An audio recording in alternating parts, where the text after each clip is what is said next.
हजरत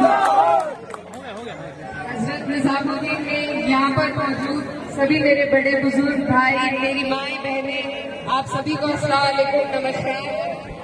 आज मैं बहुत दूर से आपके बीच में चलकर आई हूँ। आप सब हमारे अपने हैं, आपके बीच में त्योहार लगाने के लिए आए हैं और ये त्योहार सिर्फ हमारे फायदे की नहीं है, आप लोगों के फायदे की है, हमारे बच्चों के बेहतर मुस्तकबिल के लिए है। 5 तारीख को दिल्ली की जनता सरकार चुनने के लिए वोट करने जा रही है। मेरी आपसे यही अपील है कि जो लोग विकास की बात करते हैं, जो धरातल पर जिन्होंने आपको विकास करके दिखाया है, आज आपकी और हमारी जिम्मेदारी बनती है कि हम ऐसी पार्टी, आम आदमी पार्टी का साथ दें, क्योंकि अगर हम अपने बच्चों को शिक्षा के राह पर उनके लिए सुविधाएं देकर, उनकी परेशानियों को दूर कर उन्हें आगे बढ़ा सकते हैं, तो सिर्फ विकास के जरिए बढ़ा सकते हैं। और सिर्फ आम आदमी पार्टी ऐसी है जिसने दिल्ली में पिछले 10 साल में ऐसा विकास करके दिखाया है जो एक एक इंसान तक पहुंचा है, गरीबों की हिमायत की है, उनको सुविधाएं दी है, उनकी परेशानियों को दूर करने का काम किया है। शिक्षा की जो स्थिति यहाँ पर पहले थी, मैं यहीं से पढ़ी हूँ और मैं जानती हूँ, हमारी जब 10वीं की परीक्षा होती थी, हम सरकारी स्कूलों में जाते थे परीक्षा देने के लिए, तब के हालात में और आज अगर आप स्कूलों में जाकर देखेंगे तो जमीन आसमान का फर्क है।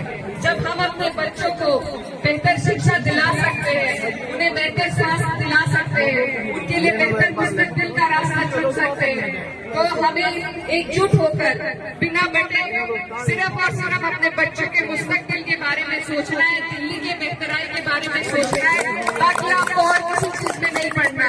और मेरे बराबर में जो खड़े हैं, उन्होंने तो शिक्षा की क्रांति दिल्ली में लाने का काम किया है, जो पूरे देश में मिसाल बनी है। तो आप सबसे मेरी अपील है कि आप यहाँ से केवल एक विधायक नहीं, मनीष सिसोदिया जी के रूप में डिप्टी सीएम को चुनने जा रहे हैं। तो एक एक वोट आपका कामयाब तभी होगा जब वो एकजुट होकर आम आदमी पार्टी को पढ़ेगा। हमारी पार्टी, हमारे राष्ट्रीय अध्यक्ष अखिलेश यादव जी ने फैसला लिया है कि हम दिल्ली में आम आदमी पार्टी के समर्थन में जी जान लगाकर मेहनत करने के लिए आपके बीच आए हैं। यहाँ पर बहुत से लोग हमारे उत्तर प्रदेश से भी रहते हैं दिल्ली में। मैं आपकी बेटी हूँ, बहन हूँ और आपकी बेहतराई के लिए आपके बीच में हम वोट की अपील के लिए आए हैं। आप सबसे मेरी गुजारिश है कि आप सिर्फ अपने बच्चों के बेहतर मुस्तकबिल को सोच लीजिए। जो पार्टी सरकार बनाने जा रही है, इधर उधर वोट लेकर वोटों को खराब करने की जरूरत बिल्कुल नहीं है।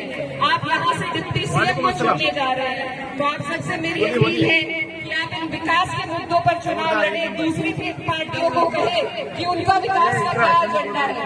जब पार्टी विकास की बात करती है तभी हम आगे बढ़ पाएंगे। तो आने वाली 5 तारीख है, आप सब बहुत अच्छे तरीके से समझते हैं कि आपको क्या करना है, सिर्फ झाड़ू को वोट देना है। तो मैं आपसे वादा करने के लिए आई हूँ कि आप देंगे झाड़ू को वोट। आने वाले 5 तारीख है, आप डिप्टी सीएम के लिए मेरे बड़े भाई मनीष सिसोदिया जी को जलपुरा विधानसभा से झाड़ू के निशान के बटन दबाकर बड़ी तादाद में जिताने का काम करिए। बहुत बहुत शुक्रिया, धन्यवाद और आप सबसे दुआओं की दरकार। एक रिक्वेस्ट आप सबसे है कि यहाँ पे मैं घूमता हूँ तो लोग कहते हैं कि हमारे कांग्रेस के कैंडिडेट को हम वोट कर रहे हैं या ना करें, कुछ असमंजस में कोई रहता है। मैं एक चीज कहना चाहता हूँ कि आज की तारीख में कांग्रेस का कैंडिडेट जीत नहीं रहा, वो केवल आम आदमी पार्टी के वोट करेंगे। आज कांग्रेस को वोट देने का मतलब है बीजेपी को जिताने के लिए वोट देना। जो भी सोचते हैं कि फराज साहब को वोट देना है या कांग्रेस को वोट देना है, वो ये मान के वोट देना कि आप फराज साहब को एमएलए बनाने के लिए नहीं, बीजेपी का गुंडा एमएलए बनाने के लिए वोट कर रहे हो। भारत